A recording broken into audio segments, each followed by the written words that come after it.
Hello ladies and gentlemen, welcome back to battle number 2 of Operation Citadel, the smaller portion of the Battle of Kursk. Today we are doing battle number 2, which is still on day 1, and it's the attack from the northern sector.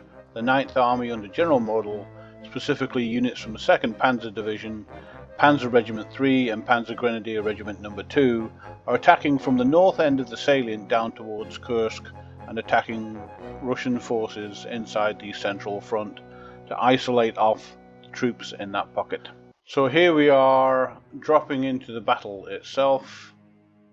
We are in the lower right hand corner, or the northeastern corner. We're going to push up to the road.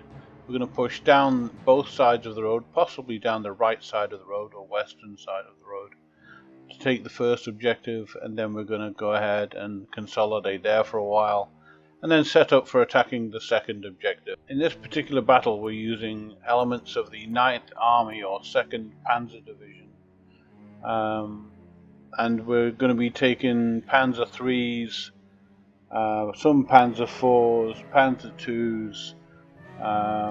We won't be taking the Panthers or the Tigers, which is what was seen in the southern half of the battle. So we'll be using Panzer 3s, and again everything is hardcore, and I'm trying to take equipment that is only used in 1943, not the cooler stuff that appears later in the battle. Okay, so we have Panzer 3J, Panzer 3J, Panzer 3J, Panzer 2C, an infantry gun, a Stug 3, which has that short barrel 75mm gun in it. And we're going to push a little bit to the right and get set up here. So I think we're going to push right across, kind of guarding to the right, but pushing straight across to the objective, which looks like it'll be nice and open for us, so we should have a relatively good time. The Stug 3 is a nice piece of mobile artillery. That's why it was adopted by the Germans, to bring a mobile artillery capability to the Panzer forces, and already we're in contact with the enemy, some of the outlying troops. This is a smaller battle group, a smaller force. Hopefully the computer AI won't totally crush us, although they, in the northern sector, which this battle represents on day 1, which is July 4th, 1943, the northern forces had a much harder time, and they were bogging down much more quicker. Got an anti-aircraft gun, and the infantry gun, we're moving that up. A relatively small force here. This is a different force than the battle. I use a slightly different saved campaign on the southern attack. This is a northern attack, so this force I have started running with and playing with specifically for this campaign. Panzer Regiment number 3 had 2 battalions. This is representative of the 2nd Battalion, or a battle group from the 2nd Battalion, which according to some sources in Operation Citadel had 12 Panzer 2s, about 35 Panzer 3s, and 59 or 60 Panzer 4s. So at some point I will be getting Panzer 4s, I just haven't unlocked them yet. A reinforcement arrow coming in the northwestern sector, so kind of worried about something coming in and slamming me from the side. Kind of keeping this Stug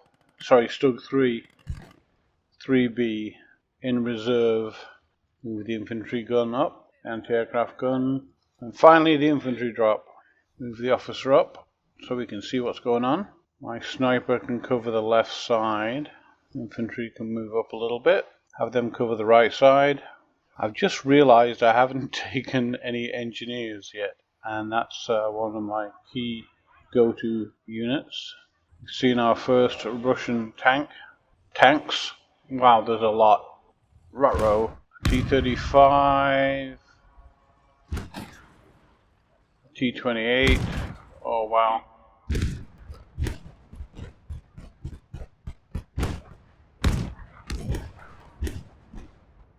Everybody's getting in on the action.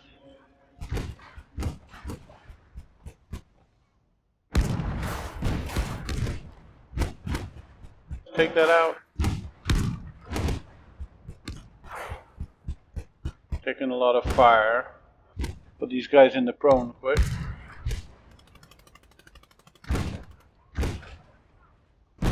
That thing's soaking up so much damage. Wow.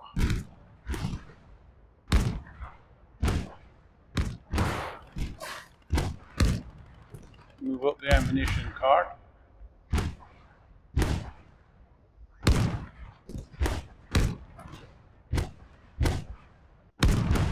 That thing is soaking up so much damage. Wow.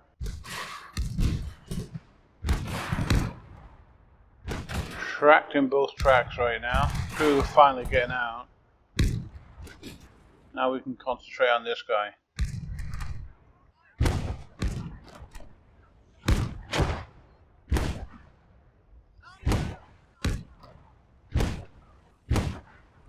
Get these guys close enough that they can actually engage the target.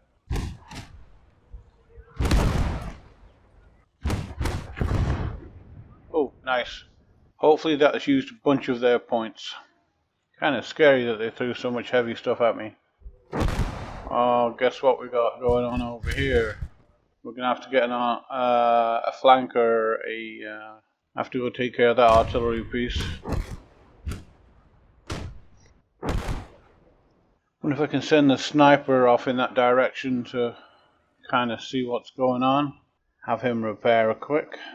Not sure if he can be seen by the artillery gun or not. Where is it facing?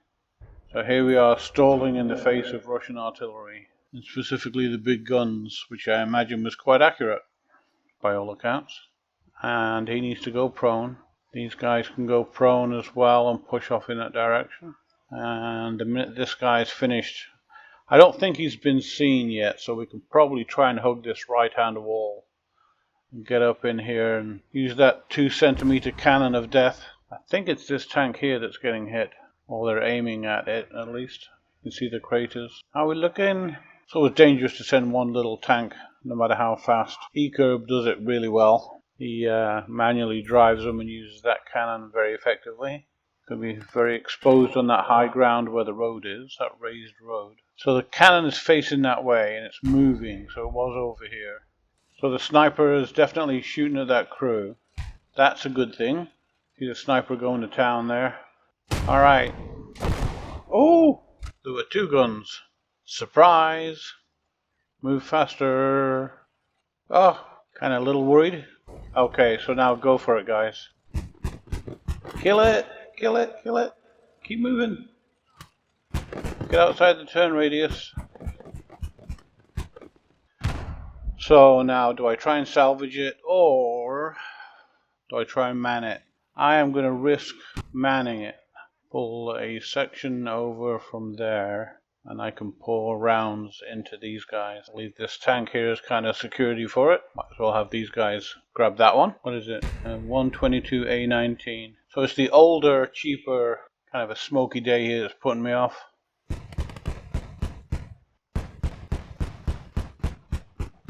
A unique position here now where I've put troops in the rear area. Let's pull up some infantry support, throw some more crew in here.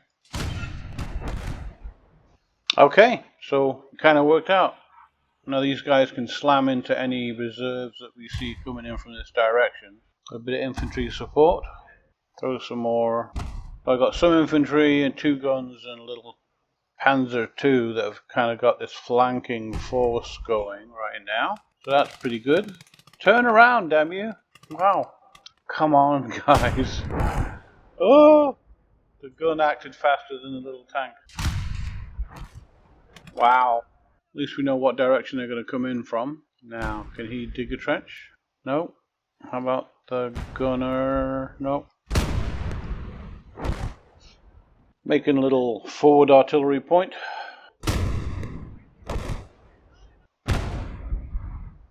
So now I have a free artillery battery.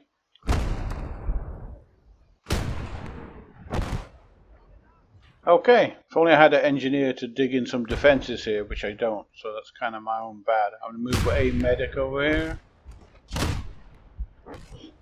And put, well, if I want to put the sniper over here or not, I will. He's good at holding a flank. Okay, so they see that and they're hitting it pretty heavy. Damaged, repairs. Alright, so we got bogged down a little bit there, as is appropriate for the battle. And now we're going to push forward. Don't have many crew left in that one. I need to throw some crew in there. Reluctantly, but I will. Oh wow, another little tankette. I wonder if I can kind of crew that. Who's that? That's my medic. So he can go over here. Pardon me. Look at the hiccups. If this guy can save that little tankette under the watchful eye of these guys, that way I'll have a stronger force back here. And now I need to apply a little bit of pressure on the objective itself. Y'all gonna get in there? A little harder with Panzer IIIs than Panzer IVs. They keep recrewing that, which is kind of a good way of whittling down their forces. Be kind of cool if I could capture that. Don't have a lot of spare men right now, but it's all working in my advantage.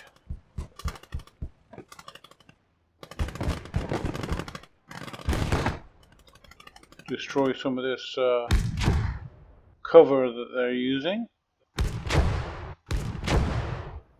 Really do feel stupid for not bringing engineers. As you know, if you've watched my style of gameplay, I use engineers quite a bit. It would be nice to have the ability to put up sandbags at least. Alright, so I think we can make a dash forward now. Normally at this stage of an assault, I'm worried about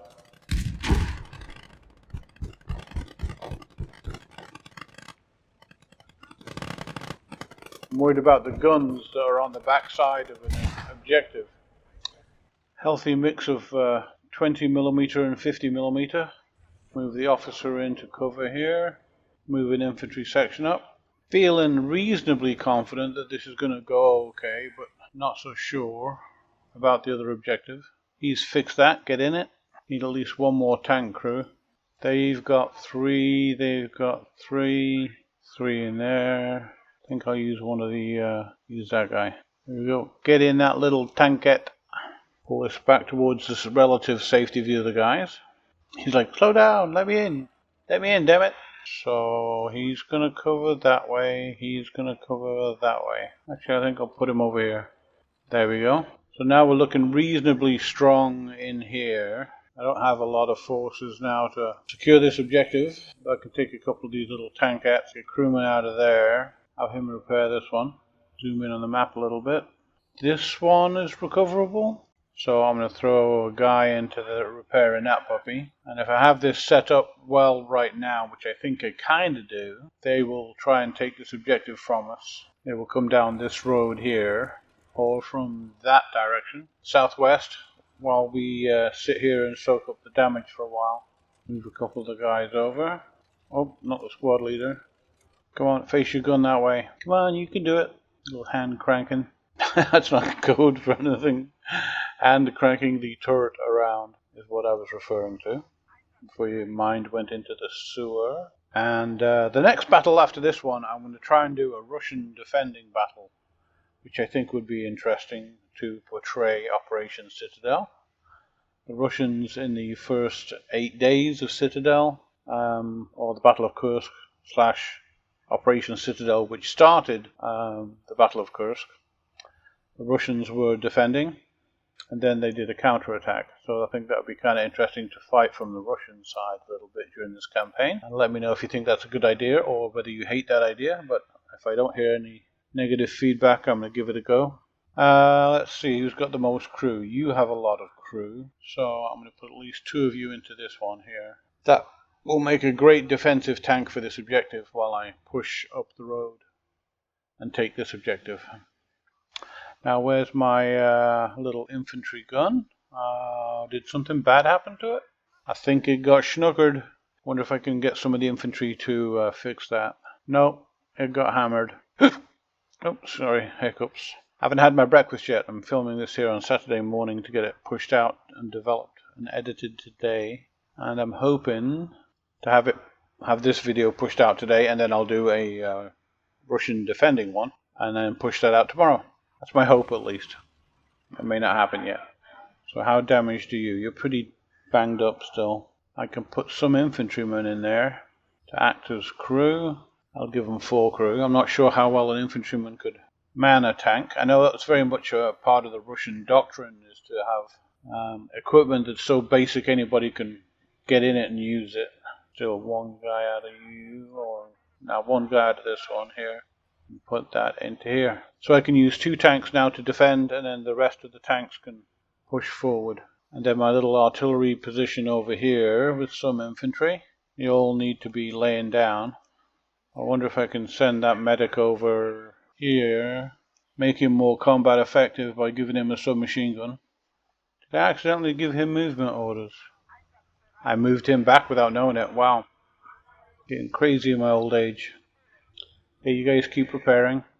Can you move yet? Yep, you can move. So we're going to put you right smack dab in the center. We're going to position you guys. There goes the water barrel. Where's my sniper? There's my officer. I'll put him in the defenses over here. He sees well. He's got the binoculars. It's not just the role-playing aspect of having an officer or leader. I don't think there's a morale bonus or leadership bonus, but there is definitely a visibility bonus that you get from having him. I'd love to fix that KV1, but I don't think I can. Let me just check on that. Yeah, I can't fix it. Okay, so how are we looking? We're still damaged here, huh, boys? Arnold Wagner and his KHT 130 flame tank. Flame tanks scare me in this game. Not super powerful as far as armored penetration and the rounds the tank has, but they're super powerful with that flame when they get within range. I might keep one of the Russian guns. What do you think? Keep it as loot and use it as my artillery piece. Feeling relatively comfortable with what I've got here right now. Who's back here? A medic. I'll move him up close. One of the things I identified with my sound was the sound on my widescreen monitor was causing some of the echo. So I couldn't hear it when I was doing the sound test, but later on when I played the edited version of the video back, I was catching the sound. Hopefully I've fixed that now by isolating that one. Okay, they're popping smoke. Need to bring a little ammo cart further forward. Little ammo cart. So they're all attacking in concert with each other. Alright, I think I've used up a lot of the enemy points. This is relatively early in the normal campaign mode. So they don't have a lot of points.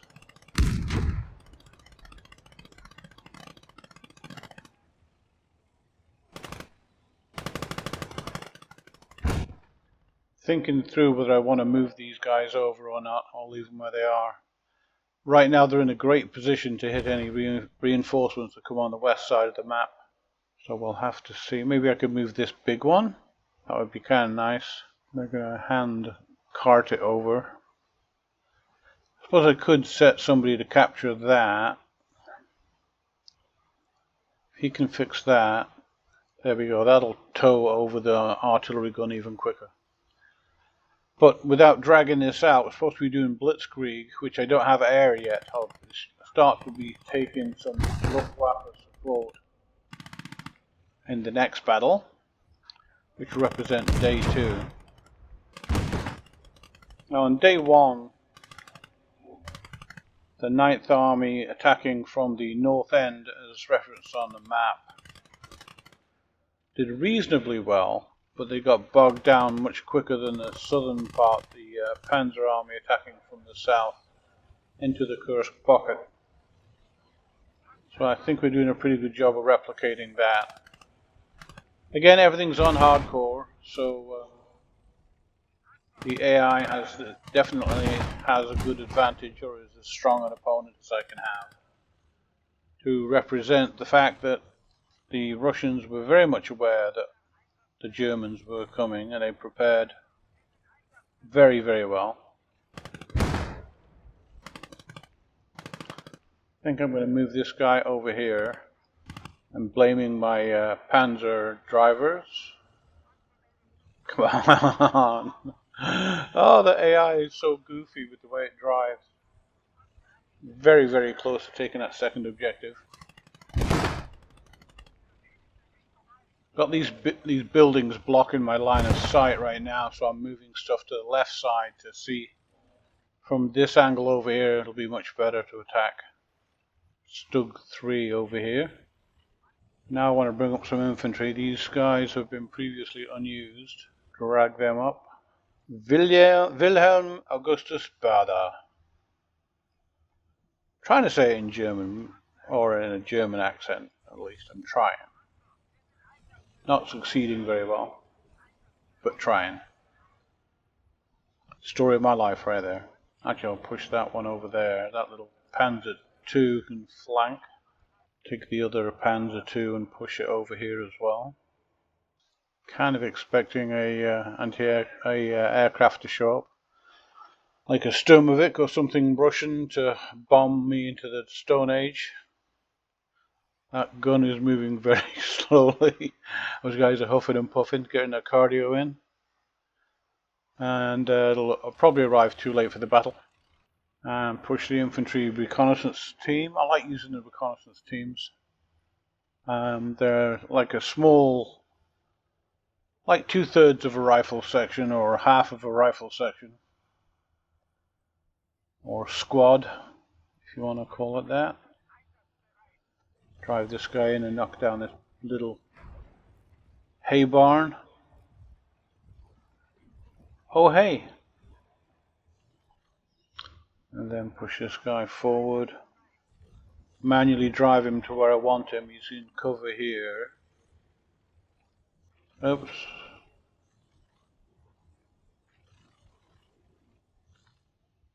And we're about to get victory in our second objective. And where's our officer? Lieutenant Wilhelm Augustus Bader. Push him inside. Have a couple of guys go inside and clear that building. And I think the enemy has run out of points, so we're looking reasonably good. Who is out here by himself? When it's a lone soldier, it's usually the sniper. I'm going to push him. There we go, victory. Now for the victory yodel, you remember? Sing it with me if you are a full-time member of this channel. Victory, it's a victory, a shot in the dark, a big question mark, it's a victory, it's a victory. And we will continue, but I will wrap up the battle here, and I will do the salvage off screen. I hope you enjoyed the battle. Next one is going to be, again, day one, Russians defending from the Russian point of view. I hope you enjoyed the video. Give me a like and a subscribe if you haven't already.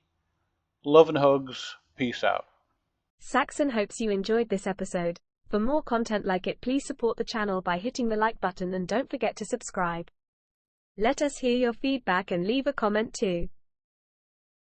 Thanks for watching.